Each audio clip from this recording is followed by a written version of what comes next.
empirical forecast comparisons. The paper by Howry, Klein and McCarthy is a critique of one of those studies, and the paper by Pierce is one of the first attempts to make formal comparisons about the relation between time series and regression models in forecasting situations. So, I guess section 2, forecast comparisons.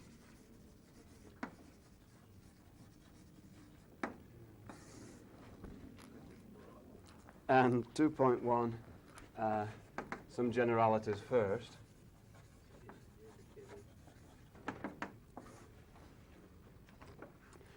For which I shall begin with the structural form of the simple kind that we looked at very briefly last time, just to illustrate the general ideas.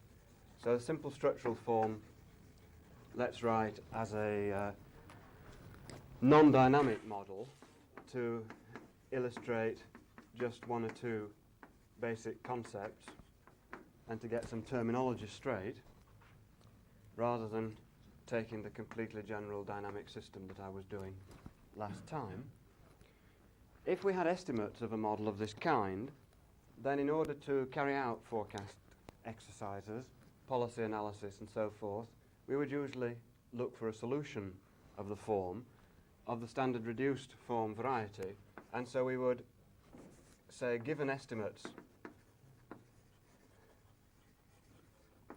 let's just call those beta hat and gamma hat, then what we would do is to construct, say, forecasting equations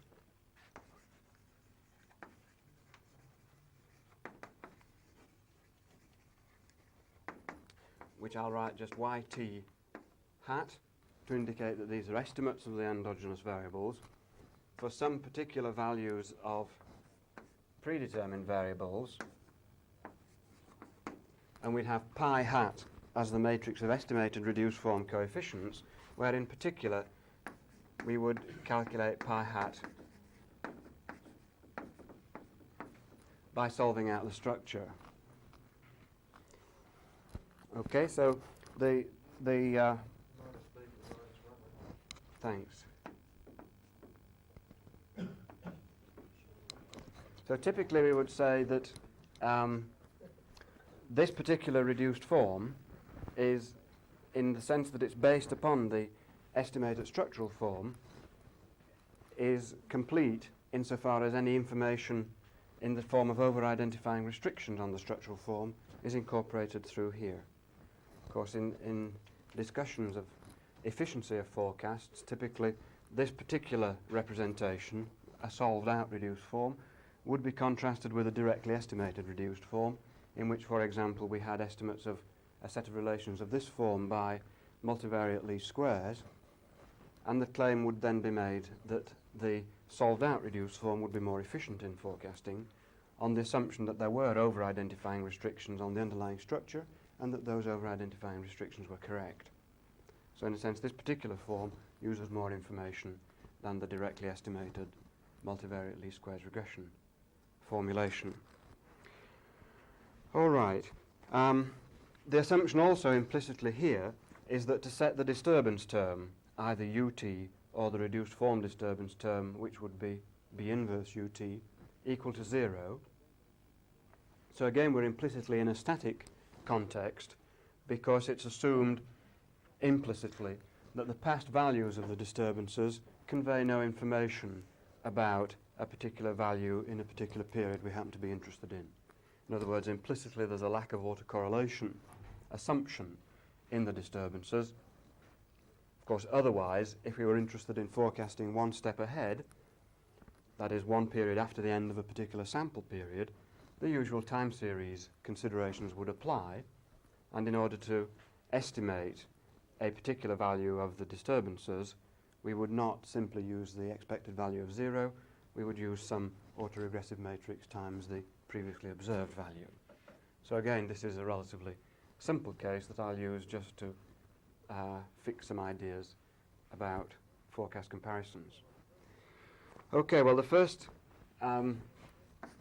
distinction to draw is that between ex ante forecasts and ex post forecasting exercises.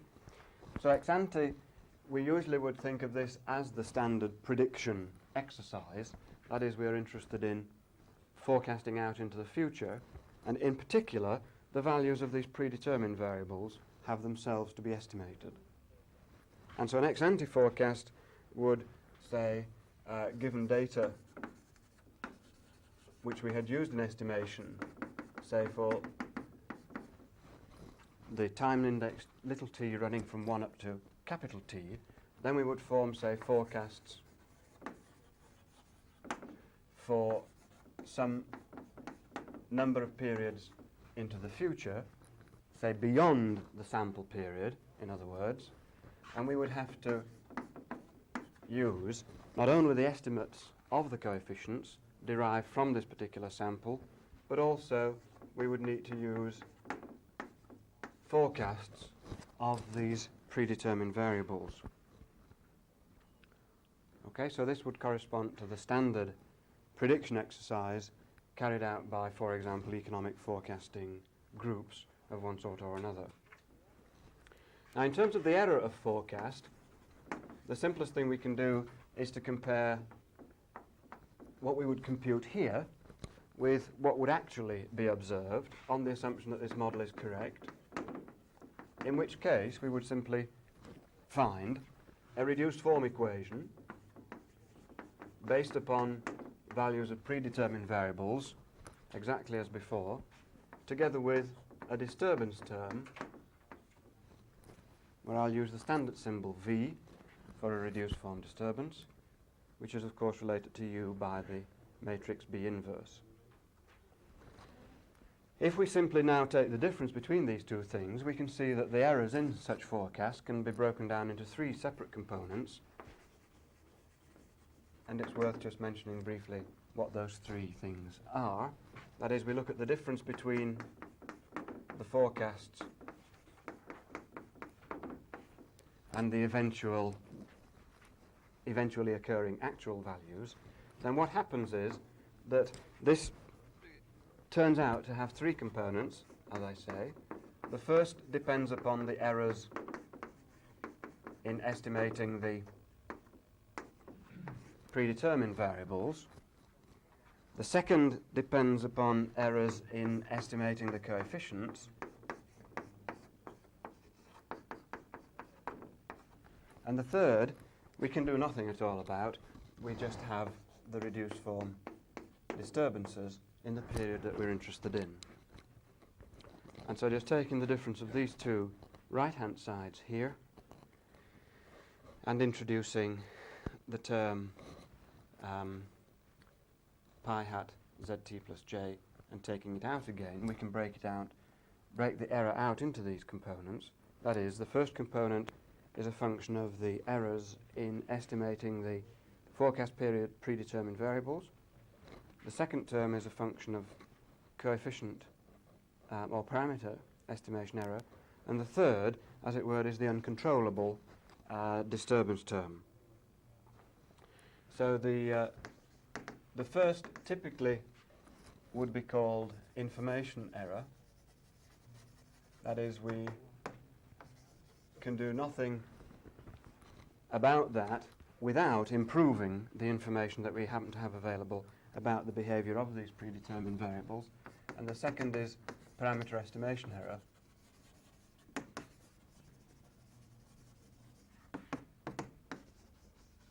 And the third we would just refer to as it were, uncontrollable, the forecast period disturbances.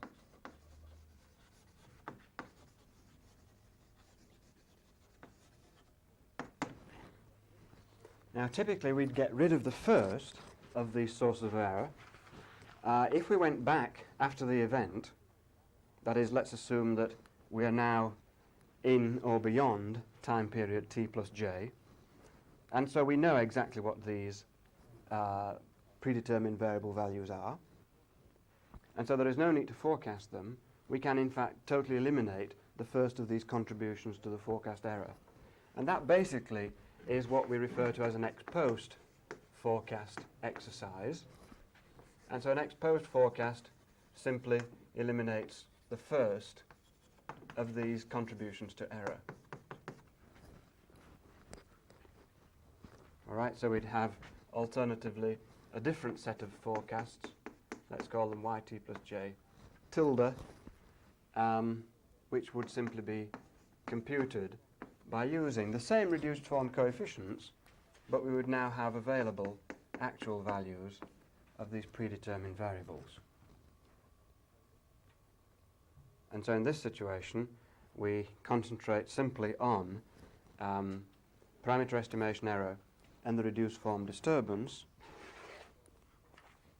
and of course the comparison between an ex post forecast and the actual value is in effect a multivariate generalization of what we would normally do in single equation regression when we compute an R-squared figure. Okay, so we have basically an error based upon parameter estimation error and the forecast period disturbance, and R-squared is a summary measure in a single equation of how well we're doing, implicitly in a comparison of this form. It would also typically be used for some indication of structural change. That is to say, if we did actually use the observed predetermined variable values, and yet we're still substantially away in our forecasts from the actual values of the endogenous variables. By substantially away, I mean so far away that the estimates of the parameter standard errors and estimates of the disturbance variance do not provide an adequate explanation, then we would typically adopt an alternative hypothesis, namely that the structure had changed. And so comparisons of this form would also be used as a structural change test. Now there's just one further complication which we could mention once we get to dynamic sort of situations.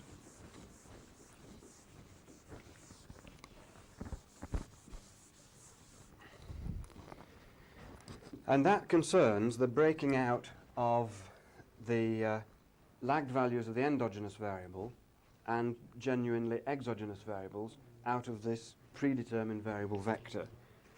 And so again, let's say for dynamic,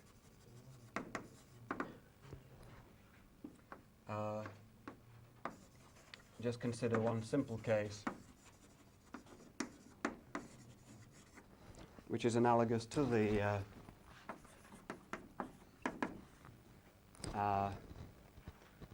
companion form thing I used last time. That is, I'll just take a single lag on the endogenous variable vector. Assume I have genuine exogenous variables which appear contemporaneously. That is, there are no lags incorporated in here. And see what happens. Well, there are just a couple of relatively minor points to make. Of course, if we're interested in ex-ante forecasting just one period ahead, then the point is, once we break the predetermined variables down into their two categories, of course, as far as the first category is concerned, we don't need the hat. So in other words, one period ahead ex-ante forecasting, we already know the preceding value of the endogenous variables, and so there is a decomposition of this vector here, which also doesn't carry a hat in one particular case. So if we're interested then in one period ahead,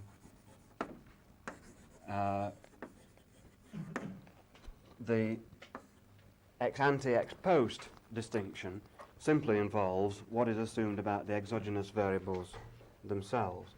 So in one period forecast, let's say yt,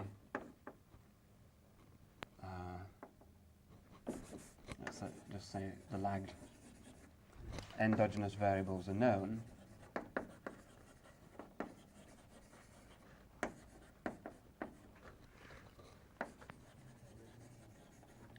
And so we are simply interested in the exogenous variables as far as this contrast is concerned. So the ex-ante, ex-post distinction concerns only xt,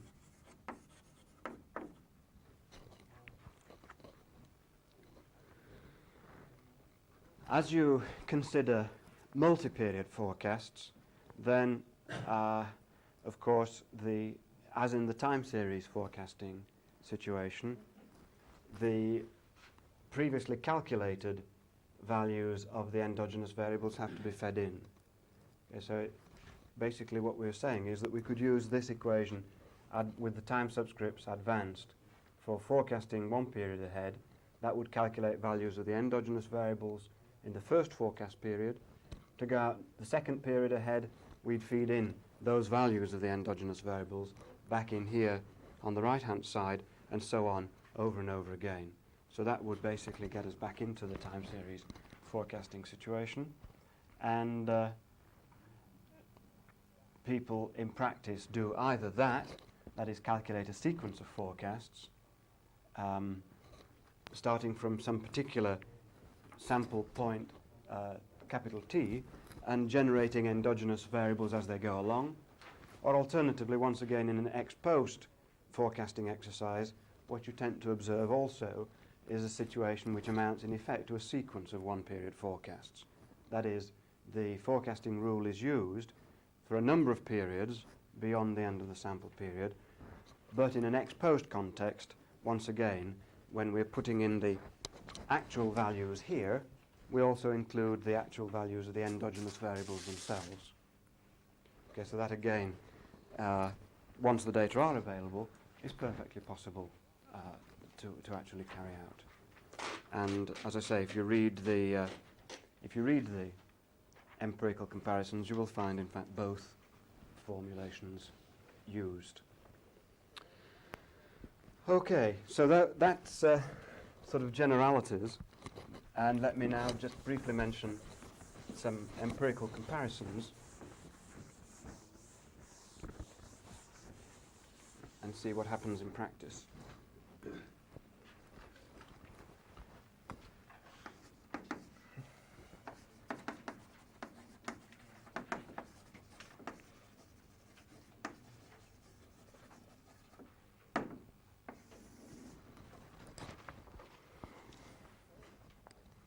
The early comparisons that were carried out in the initial days of econometric model building based their comparisons on some so-called naive predictor, and let's just make a note of what that actually is. So let's say we compare a model forecast with some yardstick.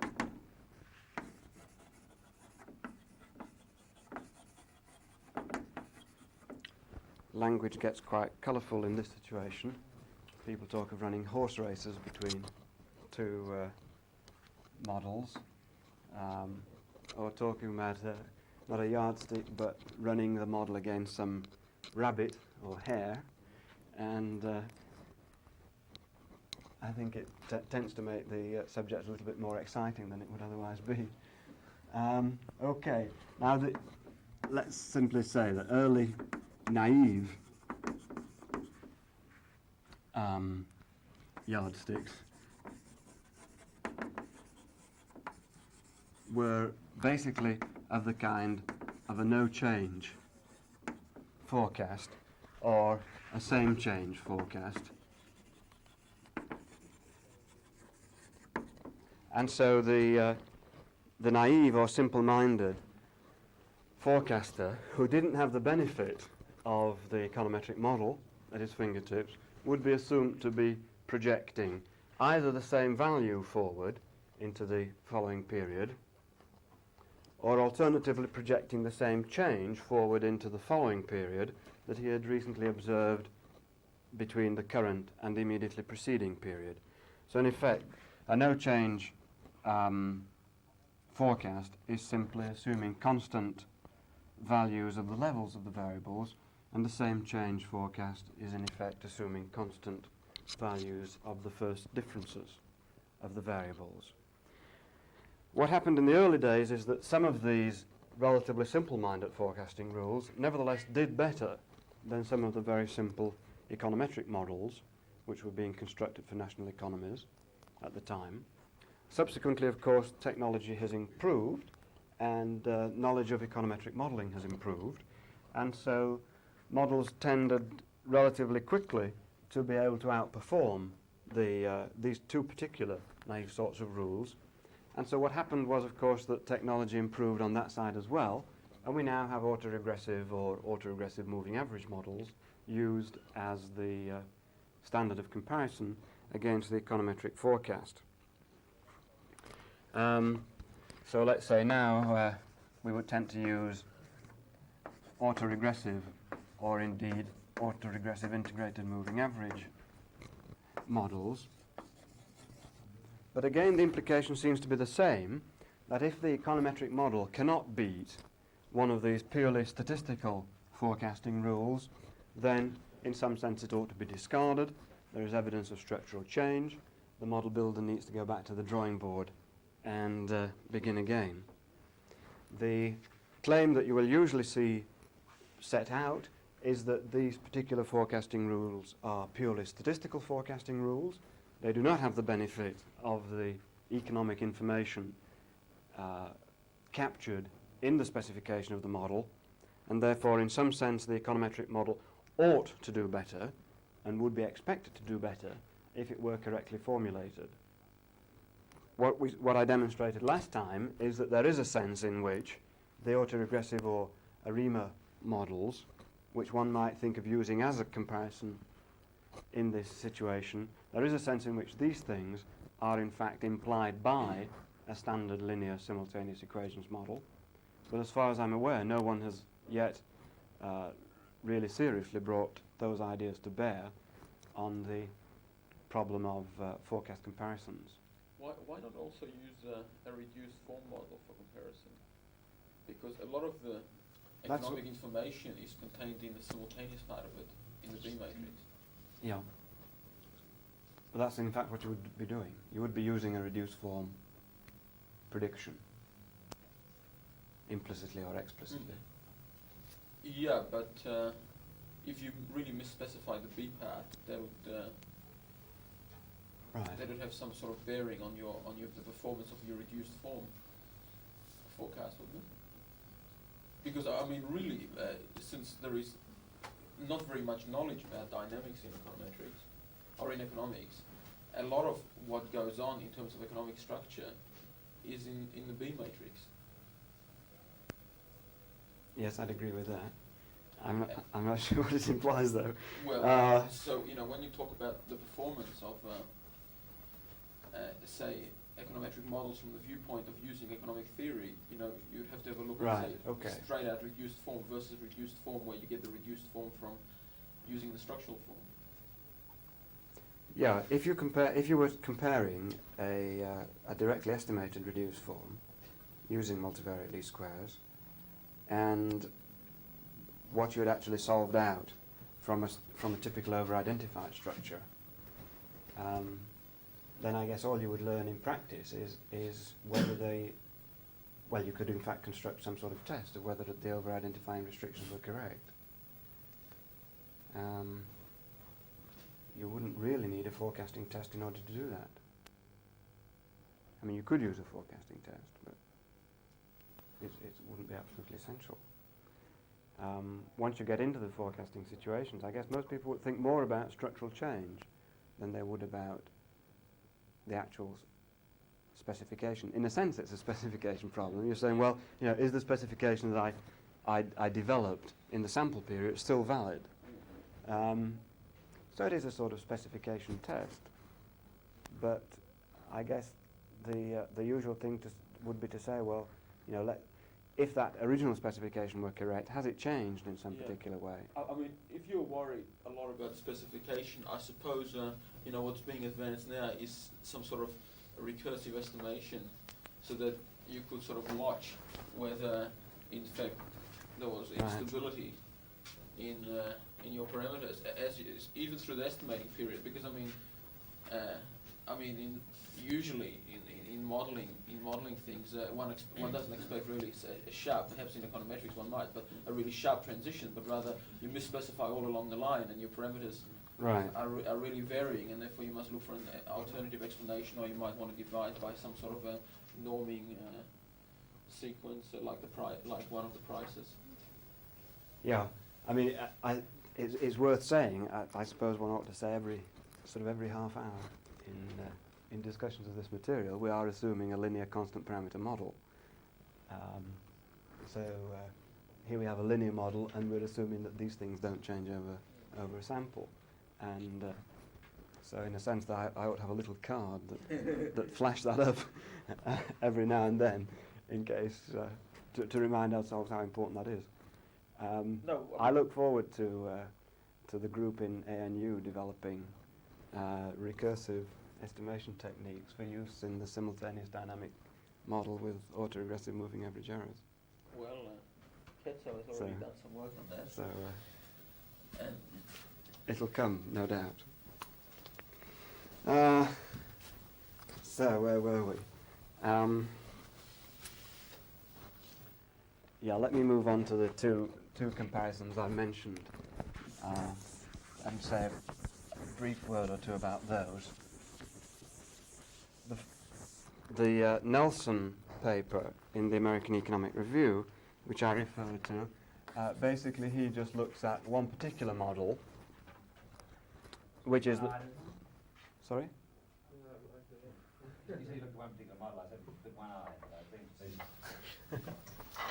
Yeah. C.R. Nelson, not Horatio.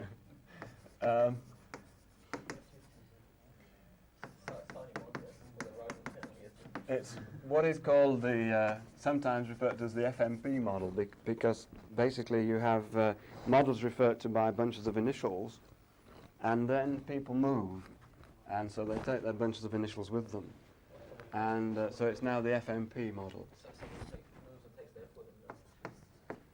So he basically compares these things versus ARIMA models. And I won't say anything too much about the details of this. The results are fairly typical of the results that you find in these comparisons.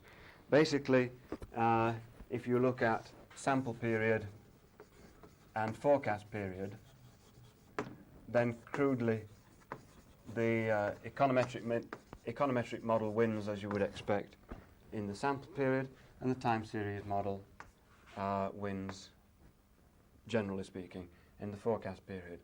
And so let's say the econometric model wins using lapsing into the language of the people who run these races, and the time series model wins. This is on the basis of R-squared, is it? No, he's looking at things like mean square forecast error I see, during the sample, and comparing those to an ARIMA model. So he looks at just 2 or 3 of the key variables of this model. This again is fairly typical. One usually hasn't the energy to compare forecasts over the whole range of elements of the endogenous variable vector, bearing in mind that this vector is getting of higher and higher dimension as our computing capacity increases. And so if you just look at a few key endogenous variables, the idea is to get the flavor of the model's performance, and that, as I say, is not untypical of a number of other comparisons of that form. The Cooper study, which I mentioned, is in fact considerably more extensive, and that seems to have received greater attention in the sense that a number of his findings seem to have passed into the oral tradition, and it's received more attention in one particular respect, namely it's one of the few studies to have actually been the subject of a follow-up reply. That's the Howry-Klein-McCarthy article I cite, so it's worth spending possibly a little more time on Cooper than we spend on Nelson. From the Nelson article, would you care to comment on these composite a combination of the two models he was comparing in relation to? Well,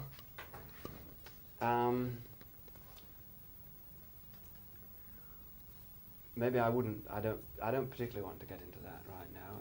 I suppose implicitly there is a comment that I haven't commented on it. Doesn't Personally, relate at all to what you... well, personally, I don't find the combination of forecast type argument terribly appealing. This is the notion.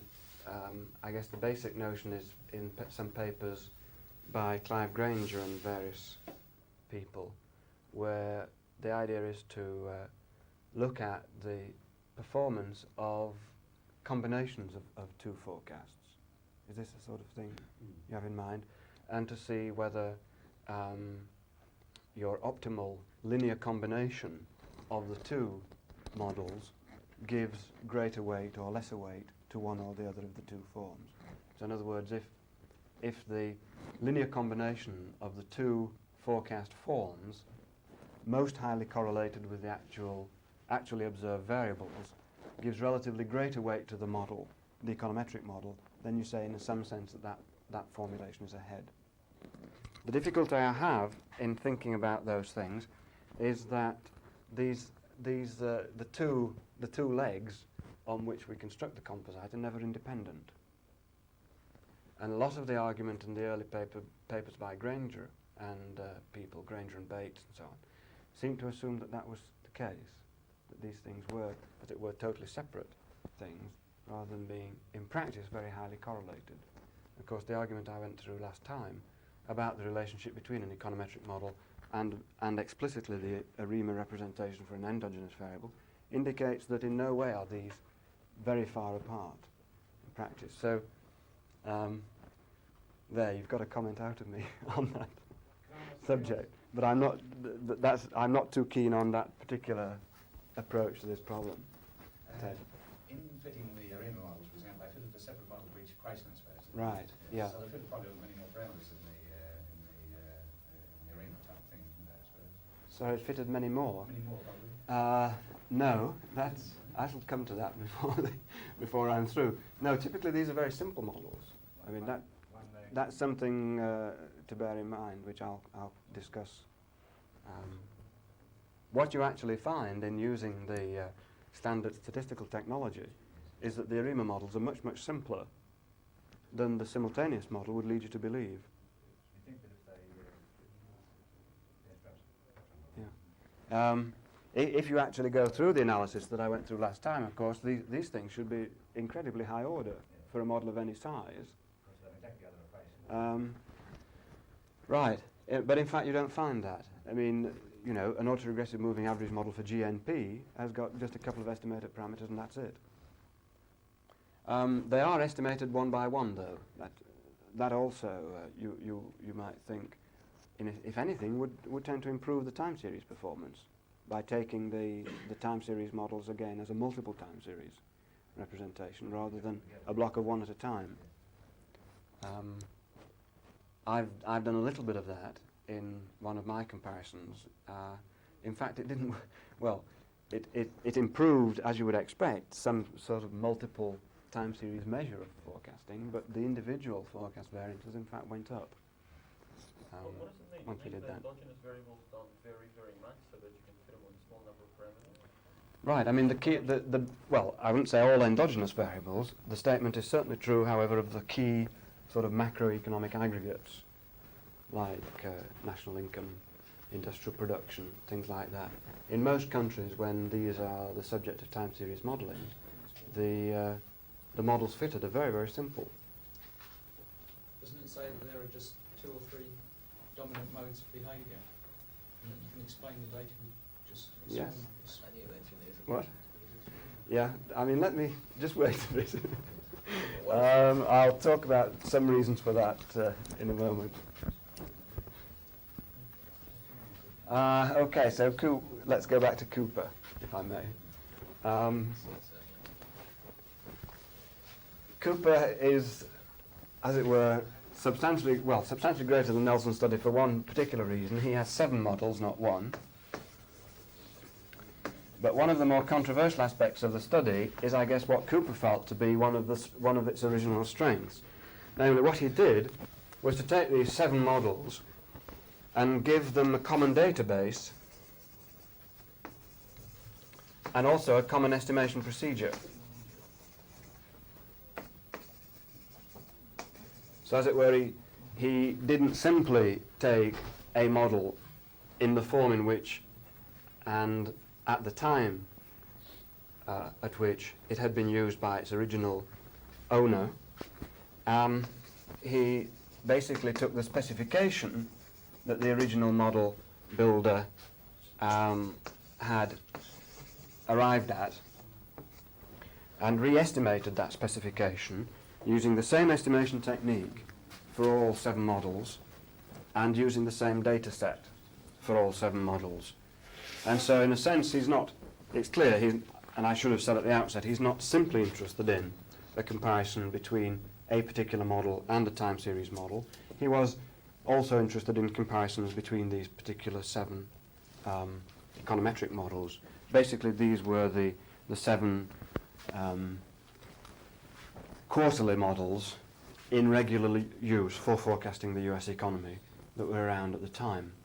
And so basically the idea was that by giving them a common database and a common estimation procedure, in some sense the comparisons he would then make between the specifications were that more soundly based themselves. The result, however, that seems to have entered the oral tradition is that when he compared these 7 models not only amongst themselves but with an autoregressive predictor,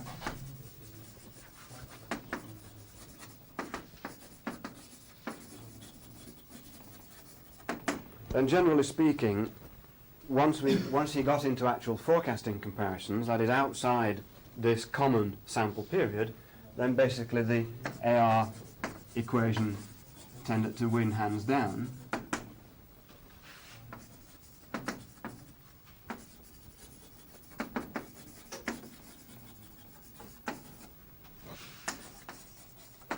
That is getting outside the sample period into the forecasting comparison proper situation.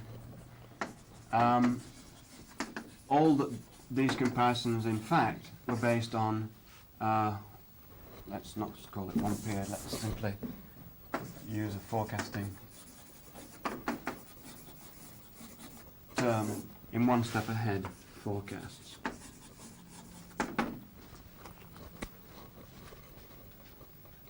Okay, so this, as I say, is possibly the explanation why people like Klein felt that this study should be closely examined and replied to in print, because, as I say, this particular result is the one which certainly received most attention at the conference at which the paper was originally given. That is, that the simple autoregressive equation would beat any one of these 7 models. If you read the discussion of the paper, you will find immediately criticism of the one step ahead comparison, because it seems to be generally accepted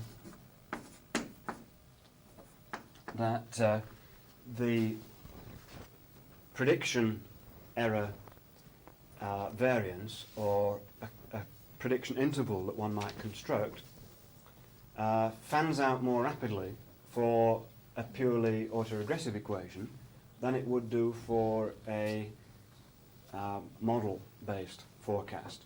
So the first criticism, which you will see discussed with some counterexamples in the discussion immediately following the paper, is that if one looks at multi-step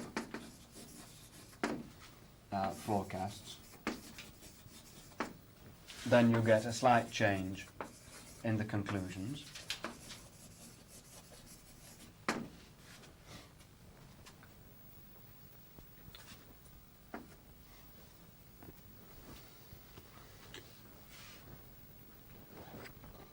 And that point also is developed with some further examples based on one of the 7 models in the Howry, Klein, McCarthy rejoinder. They raise one or two other points, however, one of which is a relatively technical point on estimation procedures, which is an interesting point, but in some sense is outside my terms of reference. But let me just make a note of it, lest anyone might think I felt by omission that it wasn't important. The technique that Cooper in fact used is a so-called repeated reduced form estimator,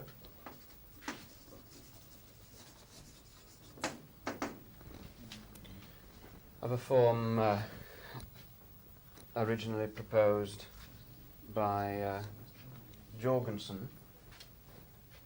The difficulty which you will see discussed by Howry and Company is that if that is applied to a nonlinear model, and most of these models were in fact nonlinear in some form or another, then this is an inconsistent procedure. So, irrespective of the usual sources of inconsistency that we bother about, of the time series form, nonlinearity will do the trick here.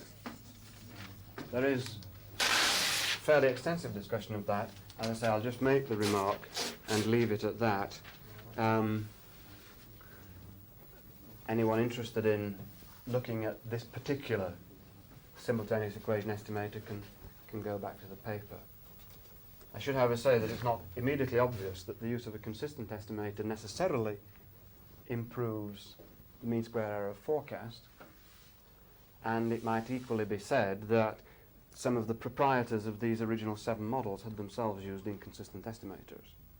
I mean, certainly in some of the models, ordinary least squares was found from time to time. So perhaps the force of this remark is not all that strong.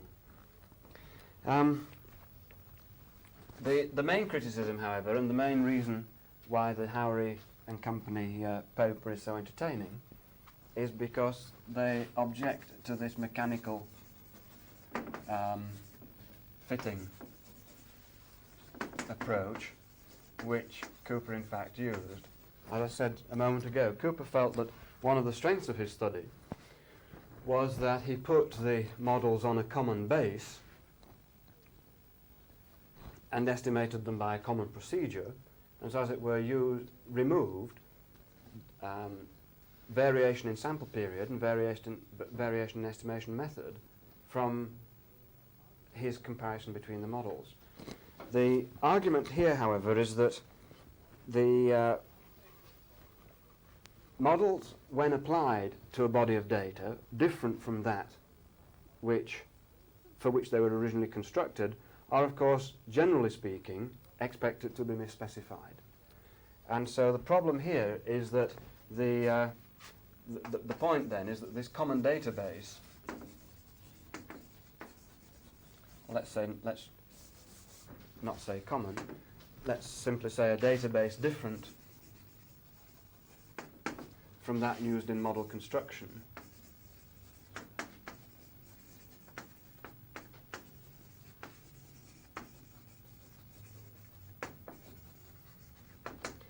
would usually, and there is evidence in Cooper's paper of this, usually requires a different specification.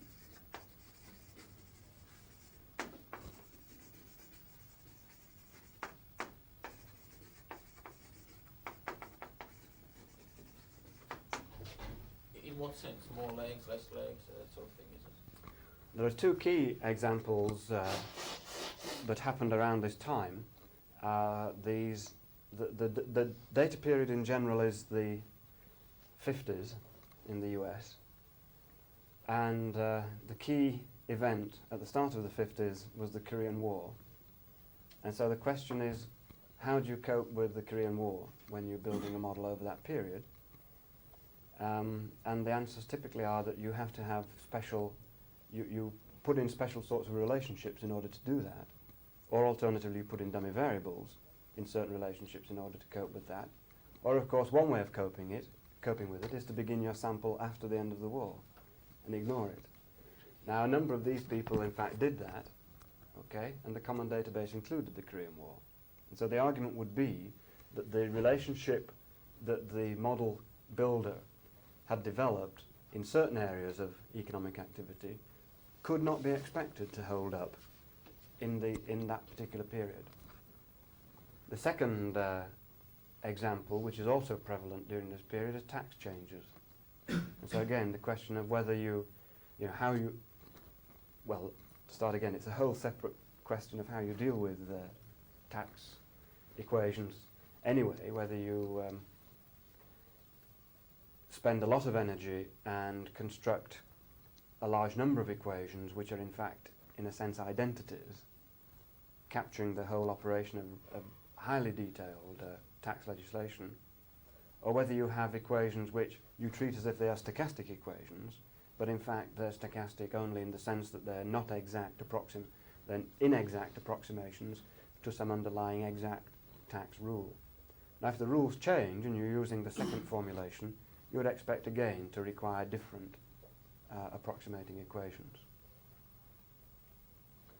Now Klein, of course, as an old hand at the model construction game, of course, would argue that this is a relatively strong consideration, that in practice we don't simply sit down and write down a structure, find a consistent estimator in a computer program and estimate it, and that's the end of the problem.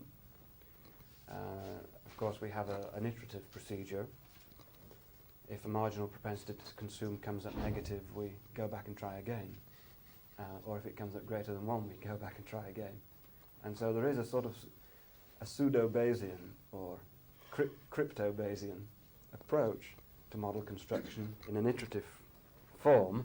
And the main objection from a model builder's point of view of the Cooper approach is, of course, that he treats it purely mechanically, and what Howry and company describe as tender loving care, which a model builder applies in actually constructing a model, is clearly absent in his situation. And so basically we have the bare bones of these models translated in some situations to some different time period and therefore structurally misspecified, used for these forecasting comparisons, and what they really needed was a little TLC. So let me make a note of that, and I'll leave you to go and read the article, because it is from time to time quite amusing on this subject. So let's say models need tender loving care by the proprietors. The structural change problem, of course, is not a purely sort of nitpicking technical point from the point of view of model comparisons.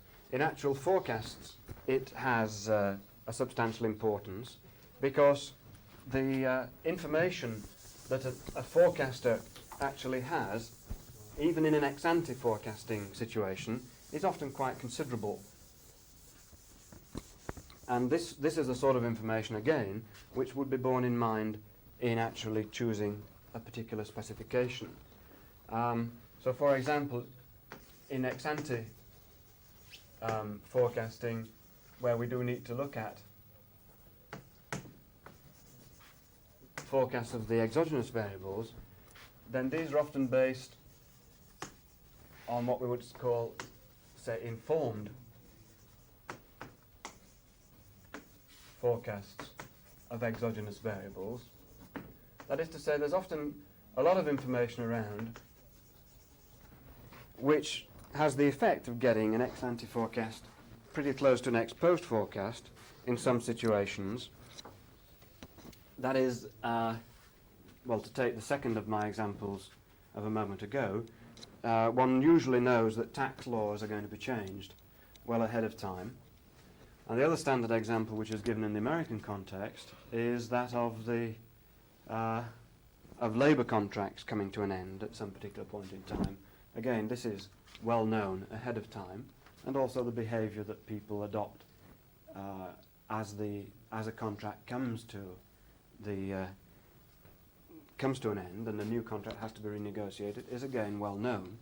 And so in terms of these two particular kinds of exogenous variation, quite a lot is known already, implicitly then almost in the mind of the person using this model for forecasting comparisons. In a sense, it's not an ex-ante problem at all.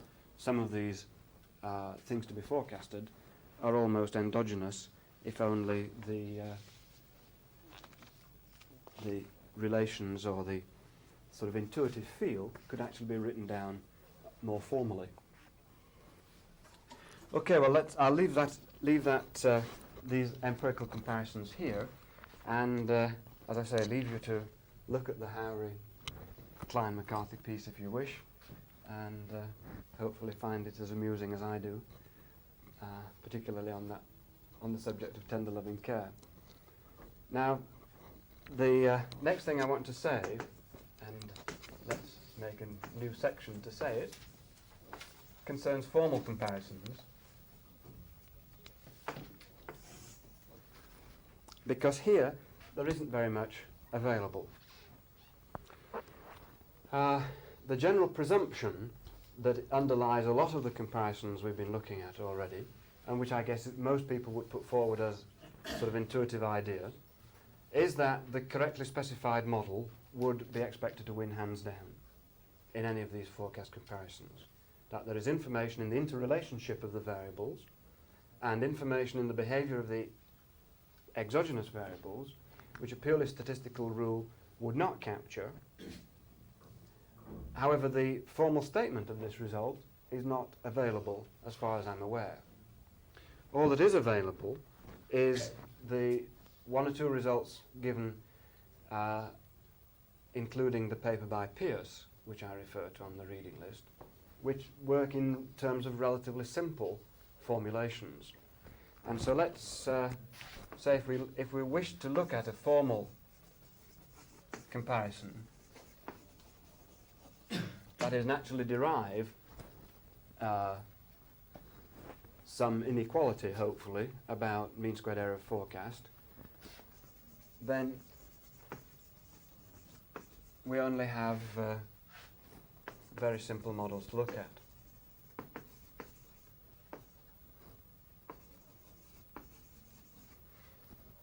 And so what I'll do is just indicate relatively briefly a simple example of Pierce's analysis, which is based on a single transfer function sort of relation. And I'll also simply look at one-period forecasts, whereas Pierce's paper deals with more general situations. Okay, the notation is the notation I used previously for a relation of this kind.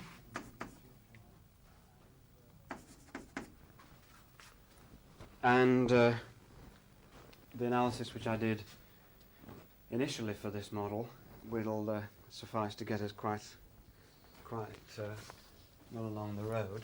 Let me assume that the error term ut has an autoregressive moving average representation, which I was writing like that. And we assume that the regression variable xt has also a representation of the same form, with some other white noise series psi t driving it along, and psi and epsilon are independent. So those were the assumptions we made last time. The polynomials, delta, the thetas, the phi's, have a leading coefficient of 1 in every case. The only reason for mentioning that is that it's not assumed necessarily that the leading coefficient of the omega polynomial is 1. Okay, so if you like, you have all these initial coefficients, theta u naught,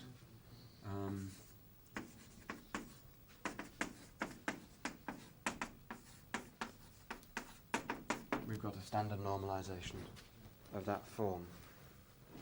Now, if we have to predict the exogenous variable in order to form a forecast from the model, then taking the simplest situation, namely that in which we assume that these models are known, that is, that we know omega delta, and we also know the error representation, and we also know the representation for xt, then if we're interested in one-step forecasts for x, then this has simply an error or mean squared error, which is just the variance of the white noise Xi process. Okay, and a one-step forecast for the for disturbance term in this model has mean squared error, which is simply the variance of the white noise process epsilon.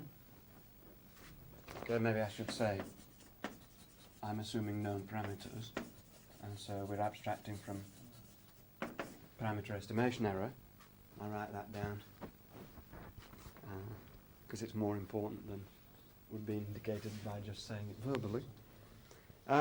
So, if we wish to use the regression model, as it were, for forecasting yt in a one-step ahead situation, then it's relatively straightforward to plug in the forecast of xt. We have a forecast for the disturbance, and the mean square error of prediction for y is simply the leading coefficient in this expansion, that is in the expansion of omega of L over delta of L, which is omega naught, times the variance of x, and we add on the variance of the disturbance term as well. And so omega naught squared times the variance of x plus the variance of epsilon. Of course, this is an ex ante situation. Ex post, we only have the second of these two terms. But I'm assuming that x itself has got to be forecast, and that forecast then needs to be built into the regression relationship.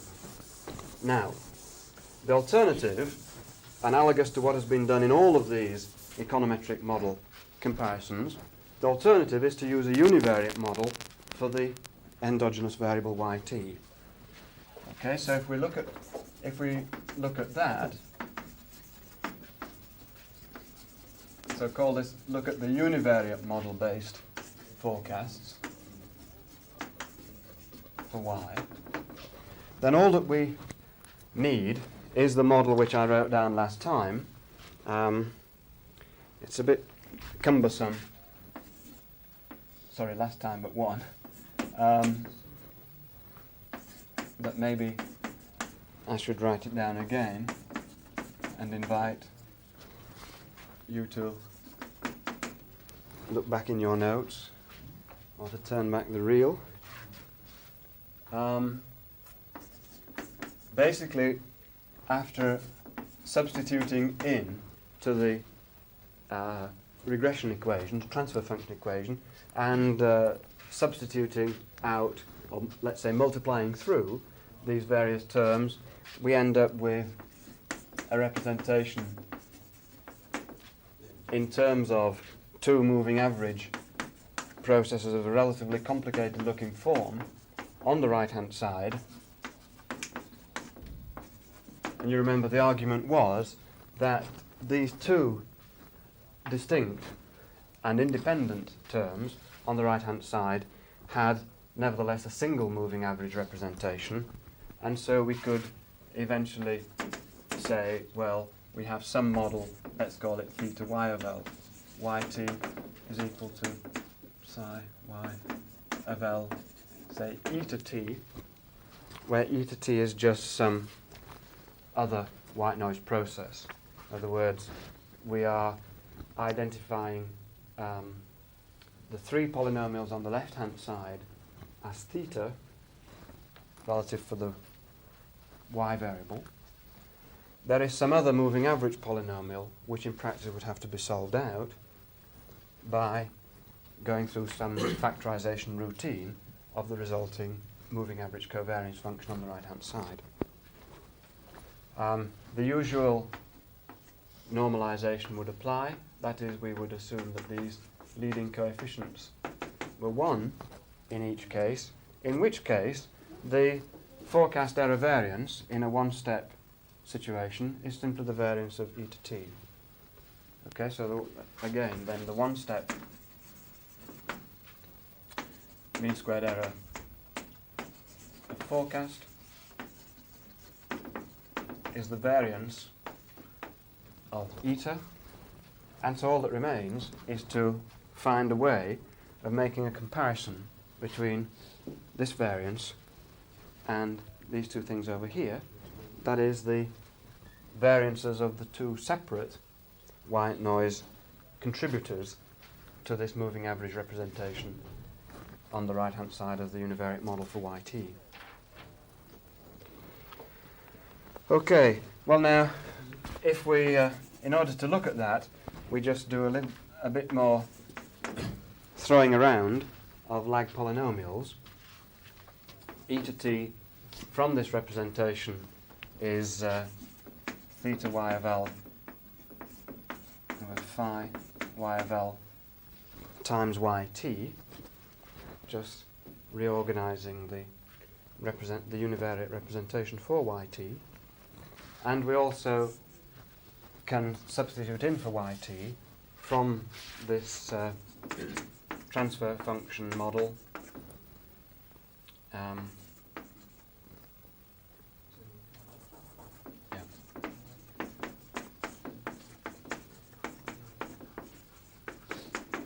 in this form.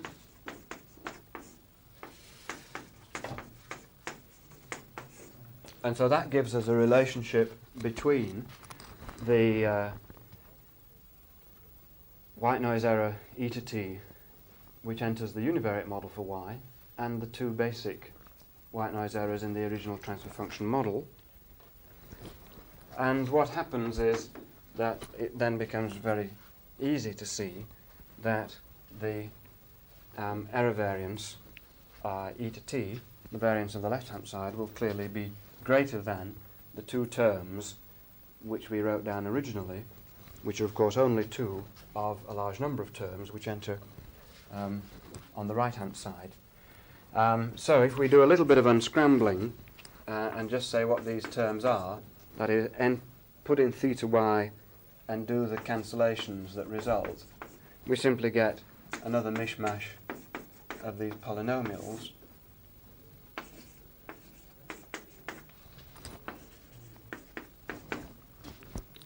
And the, what is it, delta phi x theta u divided by theta y.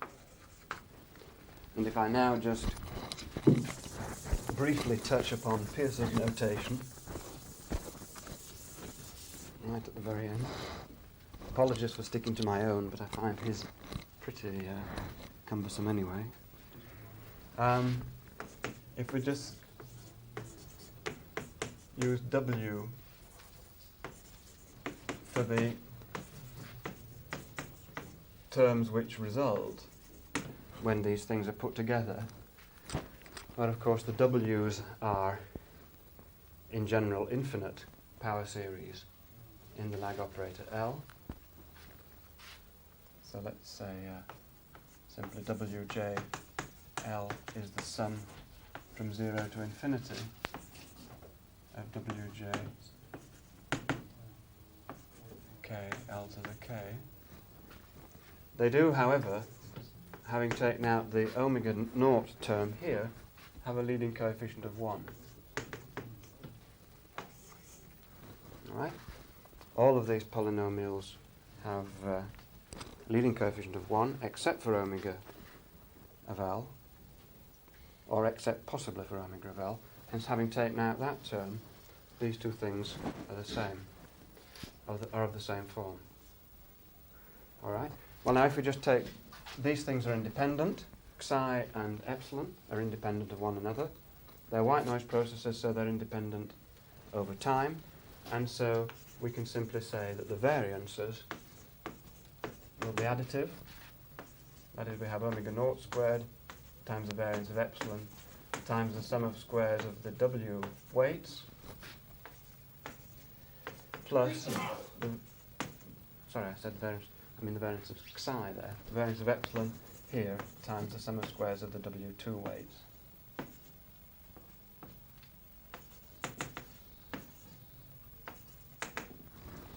Okay, the model forecast mean squared error, which we wrote down over on the left panel, is simply the first term in each of these two summations. Okay, so that basically then is clearly going to be greater than omega naught squared sigma xi squared plus omega naught plus sigma epsilon squared. Okay, unless these two weight functions are identically 1. Okay, so in a situation then where you've got basically no dynamics at all appearing at the end of the day, or in some sense all the dynamics washing out, you'd end up in the very special situation where these ratios of polynomials just drop out for one reason or another, and that would give you a situation in which there was really no difference between using the time series model of this form or the transfer function regression model of this form. Otherwise, however, in this particular forecasting situation, one would expect that the model-based forecast, implicitly using specifically the knowledge about the X process, has a smaller variance than the time series type of forecast here, in which the information about the X variable itself is implicit, but that's all. I mean, in a sense, the X process is in there, but the particular information that you gain through being able to construct an exact forecast of it is, in this situation, lost. Okay, so that's one simple example of the Peirce result, and as far as I'm aware, more extensive comparisons, apart from ones which Peirce gives in terms of multi-step forecasts, but for example, comparisons going on to a multivariate situation, which are what you would wish to do in order to compare formally the final equation ideas which I introduced together with a structural model-based forecast. As far as I'm aware, these are not as yet available. If you look at one of the examples which Peirce gives of the application of this approach, you will find that the key difficulty in making stronger general statements is essentially here, that is, in actually deducing from this, in this case, sum of two moving average forms, but of course in the multiple input situation the sum of more than two moving average forms, deducing from those what this representation actually is, and implicitly what the variance of the e to t actually is. So in other words, it's the factorization problem that I alluded to in the first talk, which is a stumbling block in making much more progress at the present time in comparisons of this form. Okay, but as it stands then, this is a result which would underline the general intuition which one has in the more general situation, that the correctly specified model explicitly capturing the dependence on some explanatory variable would be expected to do better. I don't see that in theory, but because if you know all the coefficients,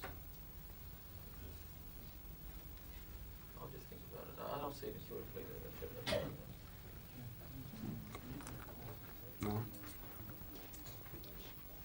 The case, well, the counterexample, the case in one very simple example in which this would work, in which this holds, is, for example, suppose that y1t is given as the sum of two white noises, okay, and you observe the two separate white noises. Then the univariate model for yt itself is just another white noise, and you have the result in this case that that is an example in which all of these things wipe out, and the two variances are the same.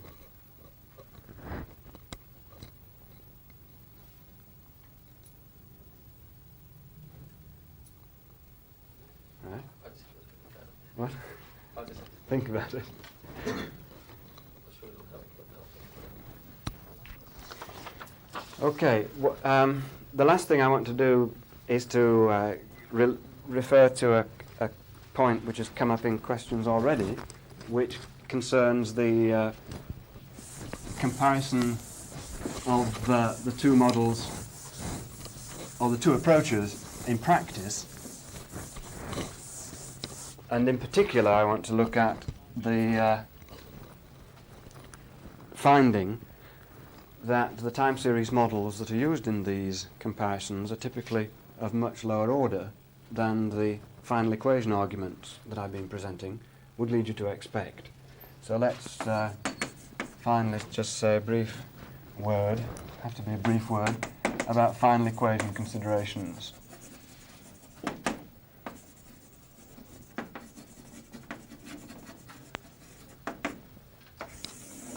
And the main consideration that I want to look at, as I say, is that that the final equation argument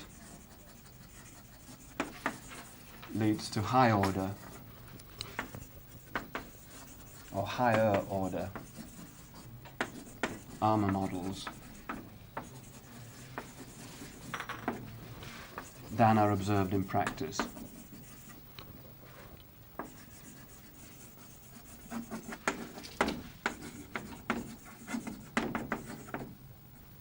Perhaps observed is a strong word, because you don't actually go around observing armor models. I mean, than are found in practice when the standard iterative techniques are employed.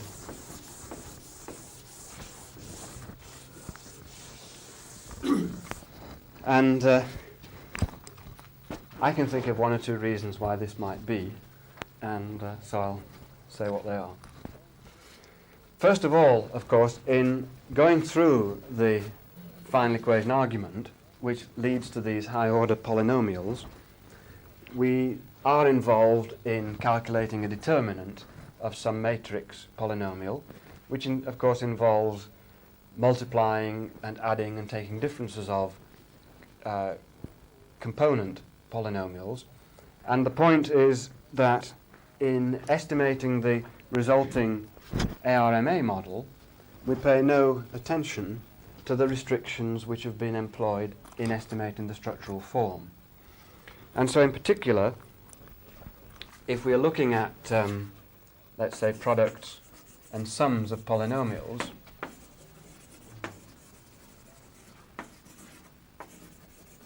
then the basic point rests upon the power that one can gain in estimating subject to restrictions, which I would take in this context to be estimation of the structural form.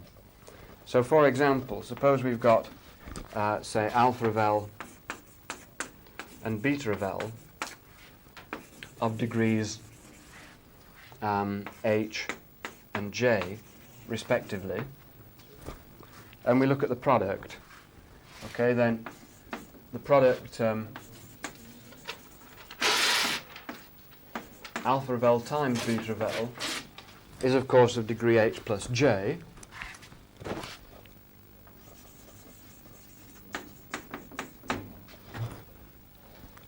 And if these are polynomials which satisfy the usual conditions that their roots are all less than 1 in absolute value, then of course the final coefficient in this polynomial is going to be the product of all h plus j roots, which are each less than 1.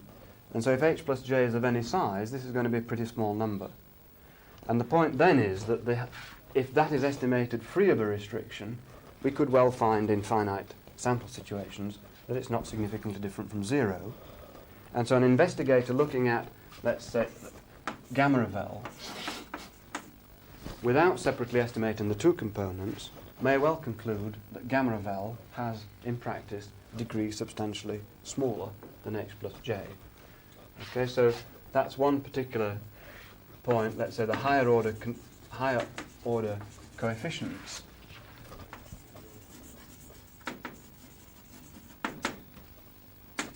estimated free of restrictions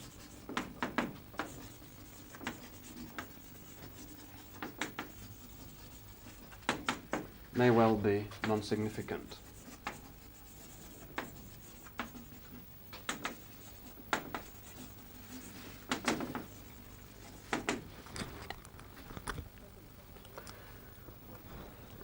A second possibility, of course, arises if we're now interested in going through the calculation of a determinant and looking at differences of polynomials of this kind.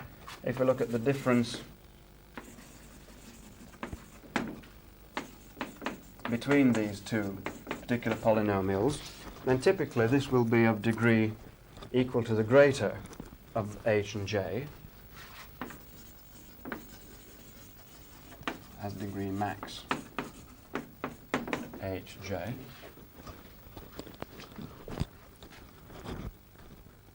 Of course, it's less than that degree if the higher order terms in the two polynomials are equal and there is the same number of them. So let's say unless h is equal to j, that is, they're of the same degree initially, and let's say alpha k is equal to beta k,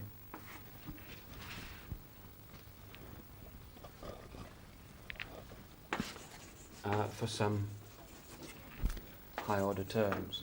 Well, let's say, put it the other way around, for k equals h minus 1, h minus 2, etc. So however many of these last few coefficients you set equal to each other, then by the same amount you reduce the degree of this difference. Well, now, this sort of a situation you might refer to as a coincidental situation.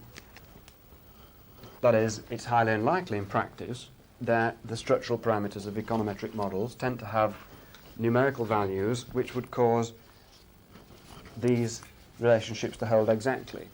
However, they may well hold sufficiently closely that the difference, again, when estimated from a finite sample of data, free of that particular restriction, turns out to be non-significant. And so what we may find in practice is, again, that this may hold sufficiently approximately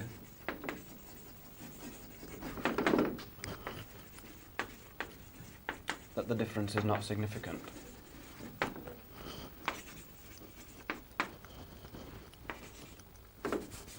I'll say that resulting coefficients are non-significant. Now this is, as I say, an example of what Granger and Morris in their paper would refer to as a coincidental situation. And whilst we would typically rule out coincidental situations, that is, for example, in having specified that an autoregressive moving average model is of order PQ, we would typically rule out, having said that, the possibility that the last coefficient happens to be 0. But the question of whether it may approximately hold, so that the degree of the resulting polynomial is reduced, is, I guess, the statistical question as opposed to the coincidental question. Now, these basically are simple examples of where we can find cancellation of factors. Let's say across an equation may, let's say, likewise approximately occur.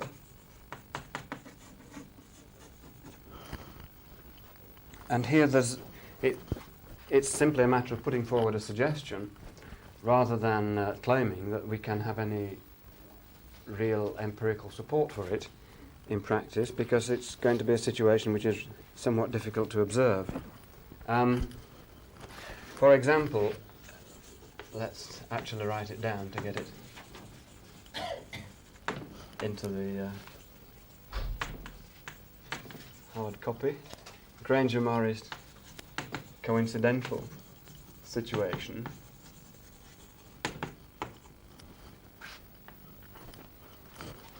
Sorry, let me put an EG in there. EG. The Granger-Morris coincidental situation would arise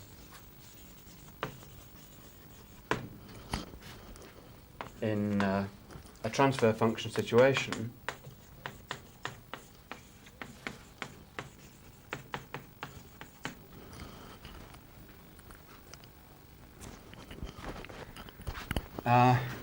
if ut, and this is always going to be possible, if ut took whatever particular structure was necessary in order to make the dependent variable have a relatively simple structure. For example, take the simplest of all, white noise.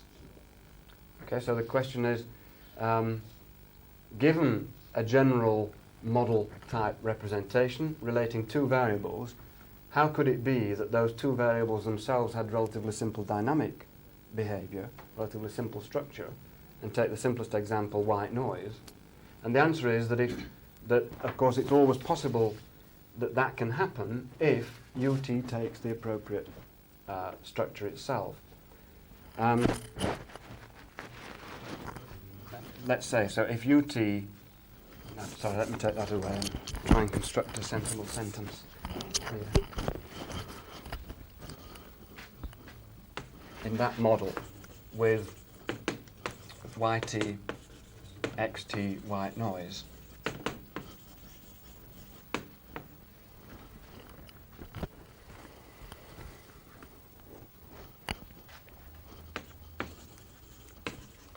due to ut having